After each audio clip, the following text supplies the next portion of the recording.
أعوذ بالله من الشيطان الرجيم.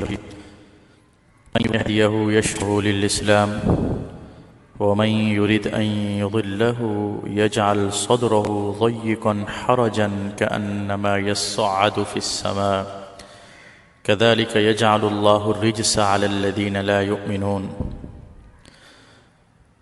اللہ تعالیٰ نے ارشاد فرمایا، بس جس شخص کو اللہ تعالیٰ ہدایت دینے کا ارادہ فرمائے اس کے سینے کو اللہ ہدایت کے لیے کھول دیتا ہے، اور جس شخص کے بارے میں اللہ یہ ارادہ فرمائے کہ اس کو گمراہ کر دے اس کے سینے کو اللہ تنگ کر دیتا ہے، گویا کہ وہ بڑی تکلیف کے ساتھ آسمان میں چڑھ رہا ہے۔ ایسے ہی ان لوگوں پر اللہ تعالیٰ عذاب بھیجتا ہے جو ایمان نہیں لاتے۔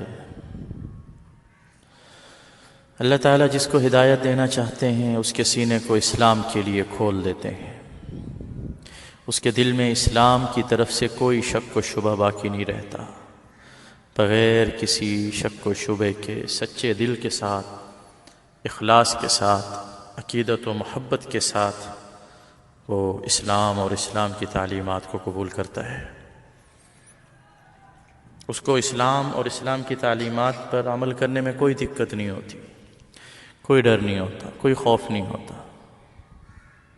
حضرت عبداللہ ابن مسعود رضی اللہ عنہ فرماتے ہیں، آپ صلی اللہ علیہ وسلم نے یہ آیت تلاوت فرمائی تو پھر فرمایا، جب نور سینے میں داخل ہوتا ہے تو سینہ کھل جاتا ہے۔ پوچھا گیا، یا رسول اللہ، کیا ایسی کوئی نشانی ہے جس کے ذریعے سے پہچان لیں ہم کہ سینہ کھل گیا ہے، نور سینے میں چلا گیا؟ آپ نے فرمایا، ہاں، اس کی نشانی یہ ہے کہ دار الغرور سے بندہ دور رہے۔ دار الغرور سے مراد دنیا ہے، اور دار الخلود یعنی ہمیشہ رہنے کی جگہ آخرت کی طرف رجوع زیادہ ہو جائے، اور موت سے پہلے اس کی تیاری میں لگ جائے بندہ۔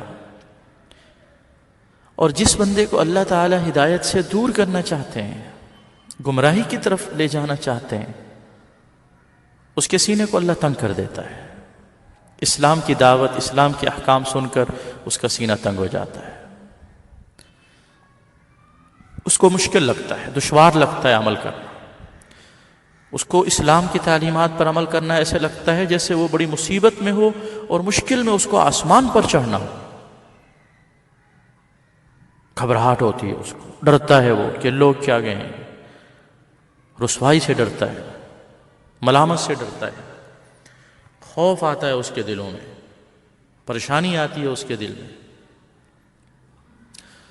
یہ سینے کی تنگی کی علامت ہے۔ حضرت عبداللہ ابن عباس رضی اللہ عنہما فرماتے ہیں، جب اللہ کا ذکر کیا جائے اور دل میں گھبراہٹ محسوس ہو،